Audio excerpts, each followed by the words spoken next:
Hello BabyQueers and welcome back to my channel. No opening meme because today's gonna have a bunch of stories and a lot of chat type things from parents who may or may not have lost all their marbles. So it's gonna be cozy. So settle in, grab something nice to drink, maybe a tea if you feel like and then we'll continue. Are you hydrated? Good. Let's go. My mother is trying to cut me off from my dad. I am 18, by the way. I want this person to return to sleeping at your home 3 nights per week, Wednesday, Thursday, and Friday, like it was before you had to go to the hospital following your drug overdose 3 years ago. Effective this week. You owed me $364 and you only paid me $250. You need to pay me the balance soon. Okay, my drug overdose, I am fully aware the day I went to the hospital and how long it's been since then. What does the 3 years have to do with anything? Instead of your mother saying, I'm sorry about what happened to this person, your mother had no heart and just thinks about the money. I have no idea what's going on. But this seems like very adult communication of just clinging to the past and keep bringing up the past to make the other person seem bad type of behavior of, oh, remember when you had your drug overdose 3 years ago? I don't think that is something people forget. Whether they were the one that almost overdosed or whether it was a family member or your father. Just bringing it up and just being this focused on it. Yeah, if you're tight on money and the other person owes you money, asking for the money, fair, but doing it in a group chat to make the person or kind of to use it as a guilt trip versus just privately texting them hey, you still owe me money, it'd be great if you paid it soon because I really need it. This seems very, very grown up, really. Help! This worm just came out of my toddler. We live in the woods and I'm thinking he ingested something out there. I'm reading about natural remedies, but does anyone have any experience with this? Should I just take him to the doctor? Please take that poor kid to the doctor. To at least figure out the extent of this, because if it was just this one worm that he somehow managed to ingest when you weren't looking for 2 seconds, okay. But if a worm of this size comes out of your toddler, there's gonna be many more. And as much as I love natural remedies and think they definitely have their place, this is a toddler. Toddlers are more sensitive, right? Because they're tiny humans, and tiny humans are more at risk of dying from the most random stuff than you would be as an adult. If you as an adult passed this worm somehow and you're not that worried about it, that's your life. But this is a toddler you're talking about here. Please take him to the doctor. Please just take him to the doctor. I told her I might not be home when she gets home. I'm 19. Oh, who and where are you going to go in case I have to go hunt for your body? Go home with, that is.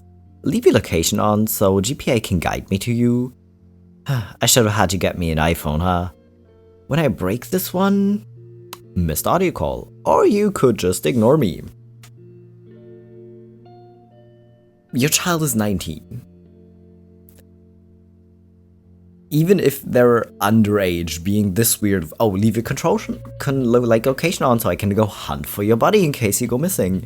There's a difference between, obviously, as a parent, you're gonna be concerned about your child and worry about their safety, and this kind of helicopter weird thing. Your child can't go anywhere in peace. It could be the middle of the day. They could go to university or school or wherever, and you'd still ask them to keep that location on because they might play hooky and then get murdered or something. What are you thinking? Is it that you don't trust other people and think that someone's gonna kidnap your child? Or is it that you do not trust your child at all and think they're just gonna be reckless and get into danger or something? I'm not sure Probably both. But don't. Just chill out a second, you know? My sister and I have been low contact from our mom for several years because her husband is a convicted child rapist. Now she suddenly decided she can blame it on Trump? I lost so-and-so's number, so please relay a message for me. It's been 3 weeks and not one. How are you, Mom? Are you okay? It's 3 AM and I'm up and I'm realizing that because she lost an election, I am being treated like shit. I'm done with everything and everyone who treats me this way. She's an adult, so I'm not sitting around and waiting for anyone and everything when they decide to care about me. When I sell this house, I am disappearing and don't want to be found until I pass and you guys can collect the $250,000 life insurance. I finally realized the only person who truly understood me unconditionally was my mom, and that's it. So I'm done dealing with this bullshit, and everyone, I tried texting her, but it's her old number, and it failed. So everybody, take care of yourselves, because now I'm going to do me, and I'm starting a new life away from this hellhole, and this person can go freaking selves, and my kids go enjoy your life. It's too short for me to wait around and worry if my kids will ever talk to me again. I'm going to a place where nobody knows me. Have a great life with this person. I didn't even vote and I'm punished and scolded like a child. Tell her to lose my number. Is it that she changed her number, or did she actually block you and that's why you can't text her anymore? Do you know the difference? Would you know? But what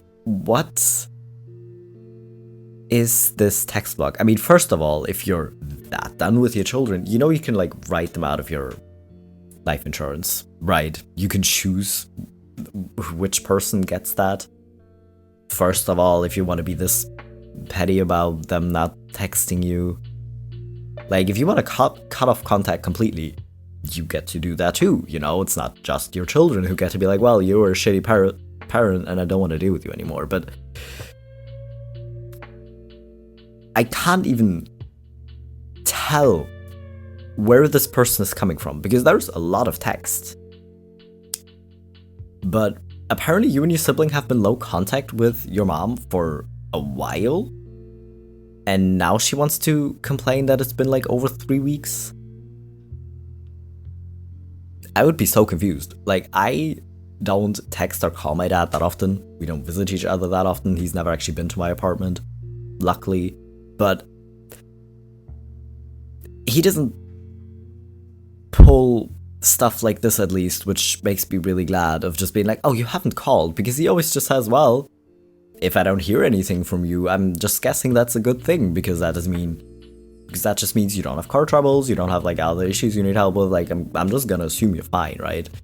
Which seems a way healthier approach, and I never thought I would say that about my dad. So there's that. Mom claims queer people are the reason I'm mentally ill. I don't have queer children in the school, they're all boys or girls. Yeah, because you teach 2nd graders. If it's gay people's fault, then dad must be gay. Your choices made it so hard. Nobody asked you to constantly hang out with gays in Redmond, or children who do not know who they are. They made you mentally ill. Good night. Really, there's nothing else in my life that could have possibly made me mentally ill? It's the gay people's fault? Seriously? Be what I can raise if you want to live with me. I'm not mentally equipped to raise queer people. What the hell? Of course. What does me being queer have to do with it? Are you kidding me? I'm done with this. If you're not prepared to take care of a child that turns out differently than you expected to, that might have like an illness, or that might be neurodivergent, or that might just be gay or queer, that maybe don't have kids. Like, when you have a child, you can't really, like, this is not Build-A-Bear, ma'am. You can't just be like, well, I want this type of child that is perfect from my perspective, you know, not from an actual logical kind human being, just like from this person's perspective. This is not Build-A-Bear, ma'am. If you have a child, you gotta be prepared to take care of it and love your child, even if they turn out differently than you wanted to. Like, what are you doing, first of all? And second of all, again, with this nonsensical answer of course. What? What are you even saying? But yes, obviously, with you acting like such a like responsible and apparently very kind and understanding person, I'm sure it's the gay people's fault. Not, like, obviously people who have mental issues, like, you can't just blame the parents and move on with it. Like, there are probably like a lot of factors, but I'm very certain you played a part in it at least. My mom's new bullshit for my brother this Thanksgiving now that I went no contact. He'll be there, but I don't know if he'll leave his room much. He's bummed around the holidays. Jerry can come by too, but I prefer no dogs after last year. Well, I get it. Everything being about me, my dog, and smoking, can't blame you. Just food for thought here, but I'd have to say it's pretty freaking sad that all I do is have my dog and my cigarettes. Actually deciding a few months ago to throw drinking in on it all and party my way out of here. All the conditions and stipulations and judgments I've been thrown, honestly I have no desire for anything anymore ever. But thanks for the invite, I'll stick to the bottle, smokes, dog, usual fare for me. Don't tell me I didn't try, sorry you couldn't control your animal last year, happy holidays. Again, I have... like, sometimes it's really hard to understand everything that's going on from like one screenshot of text, obviously, but you had a dog last year while you were at someone else's house. And the dog was behaving inappropriately because you didn't raise it properly and now you can't control it. First of all, that's just, if you're gonna bring a dog to someone else's home, make sure it's well behaved. You know, like if he destroys stuff in your own home, that's your problem, but you can't really take your dog somewhere else if it's just gonna like start ripping the sofa or something, or just make dirt everywhere, or do its business inside the house or something. Like if it's a puppy, people might understand because, well, maybe it's not fully potty trained yet, right? But like, anyways, then you're gonna smoke cigarettes in someone else's house? Which I'm pretty sure you didn't ask about. If I get this right. Which is also just a no-go. And again, with the absolutely grown-up type of behavior. You know, and it's so funny to me, and not funny haha, just funny weird, that these people will always try to like give advice to other people, just food for thought. But whenever someone tries to give them advice or like even says anything about their life or how they're acting, then suddenly they go off and throw a whole fit, which is great, of course. My father, a man with 3 daughters, all of whom have been SA'd. With the cool glasses smiley as well, oh my god. Understand that since you chose the bear, your voice and opinions were devoured. You have been silenced. I'm liking this, like 1 thumbs up, that I don't like, but the concerned crying smiley, that I understand. You're aware you're part of the problem. Like, people wouldn't choose a wild animal over another person if they were so convinced that the chance that this other person was gonna be a bigger threat to them than a literal wild animal. You're part of the problem, how do you not see that? Mom unschools daughter, tells her she has all A's, daughter tells potential colleges. What could go wrong? Transcript for college. Last year when my oldest daughter asked what her grades were, I told her she has an A in every topic. Please don't criticize this. I don't see how one could be radically unschooled and not have straight A's.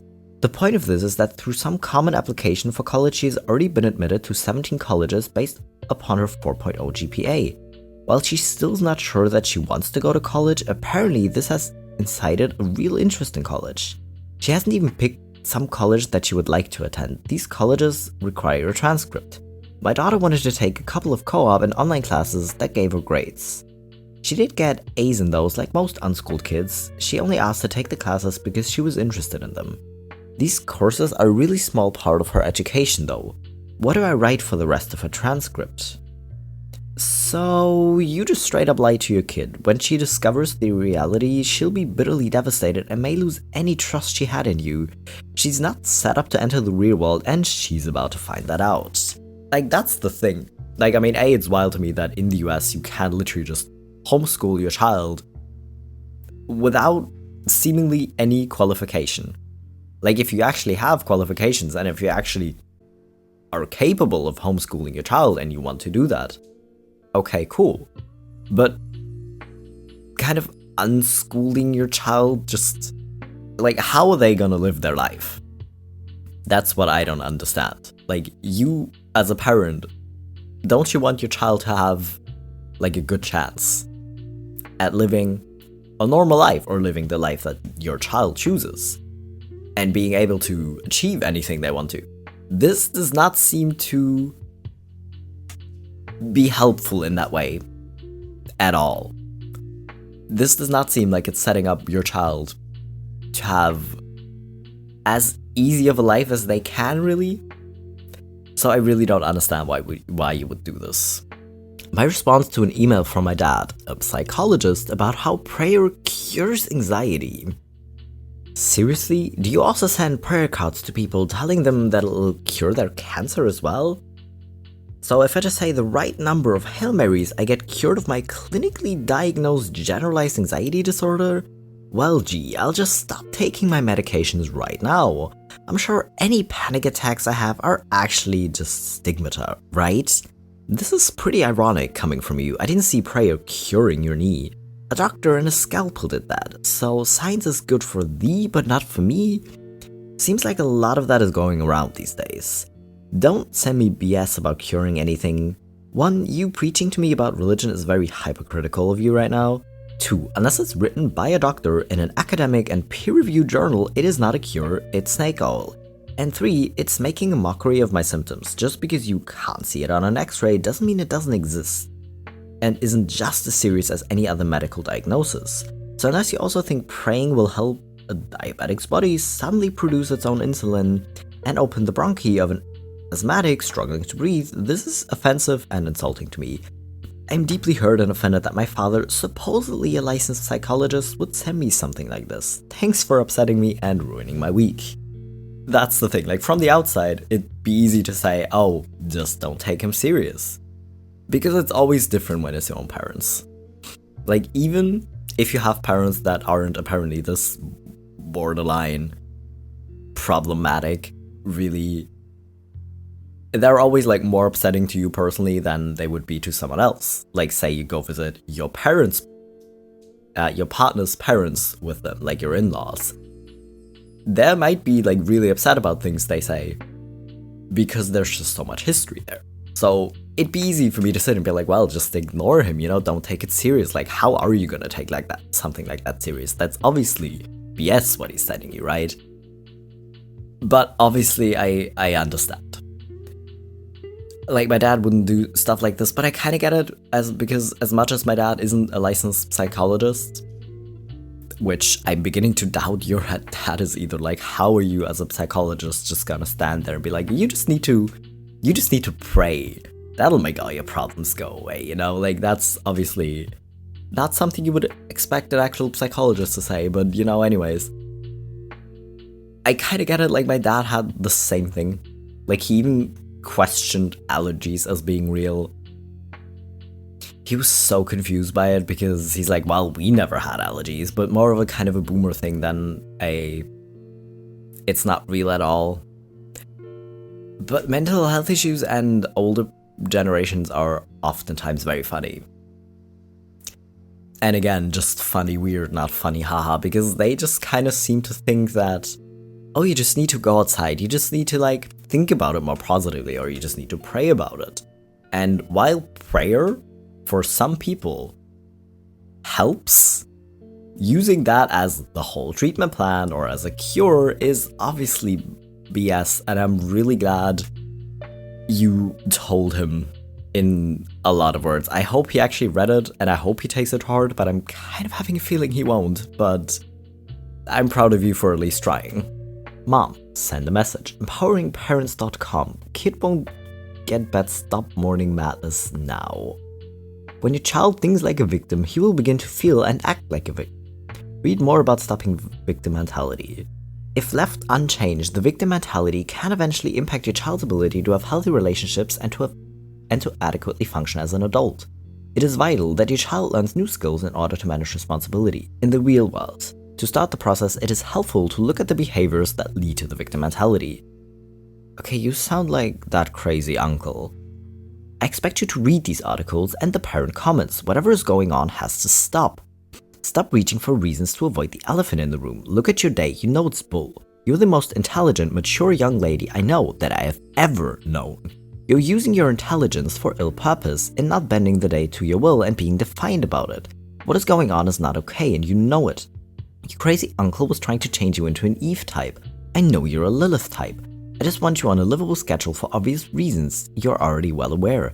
Not the same at all and you know it. He called you unappreciative and disenchanted. You're neither. That has nothing to do with a schedule and sticking to it. Stop conflating them. A bad schedule has nothing to do with who you are or your character. It's everything to do with you willfully ignoring the alarms and schedule items like they don't matter for anything outside of the things only you find important, regardless of your other responsibilities. You don't need a recorder. I'm good with putting this in writing. This non-schedule has to stop. You and only you can fix it. Our daily life is at your mercy. We can't do anything by way of an outside dance class until you're up and ready in the day because they're an hour away. Because you refuse Anna for understandable reasons. Otherwise, I'm horrifically struggling to get you up in time to leave in the late afternoon of all ridiculous things to drive you for an hour to a class you aren't very awake for. A waste of time, not very efficient. Again, what? Do you literally have a medical condition that makes you have like very low energy or makes it like difficult to wake up? But it's just your victim mentality and you just need to pull yourself together and like seize the... Okay, sure. Again, what is it with parents like not understanding any medical issues that they have not had to deal with themselves, really? Like, if they had a broken bone, they can understand broken bones. They can understand diabetes if they have diabetes. They can understand like a lot of things. But if it's something they've never had or that they think is not normal, because even if they don't have diabetes, they might understand diabetes, you know, but like if it's a mental illness or some other like rarer illness that they just like to believe is not real because, you know, whatever, they just think it's because you need to pull yourself together. Like, what is it with parents and that? I find it wild. You decided to have children and now you decide to be an absolute asshole to these children because, like, really, why? Like, I really believe some people could not, like, should not become parents. But these people apparently disagree because they probably still are under the illusion that they are good parents and that they're just doing what's best for their child. Listen, there are a lot of ways to be a parent. There's no way to be the perfect parent, no one's expecting that, but there's a lot of ways to be a really, really bad parent, and this subreddit highlights just a few of those, and it's horrendous, and I wish these people would stop. Anyways, if you're here and you're a parent and you have never said things as unhinged as this or nowhere near this unhinged to your children, I am proud of you, and the bar is literally on the floor right now, but still, we could build from that, right? But still, like, if you've never said things like this or aren't as controlling or weird to your kids as this, I'm just kind of gonna have faith in you as a parent. Because again, there are a lot of ways to be a really shitty parent, but there are also a lot of ways to be a good parent, right? So choose one of those many ways, I guess, please, if you have children or are planning to have children. Anyways, I'm gonna leave it here because I'm gonna lose my mind if we read more of these posts. I hope you don't feel too horrified. I hope you sort of enjoyed it. Maybe just by way of feeling sane compared to these people. And I'll be back in a few days with my next video, which will probably be less horrifying.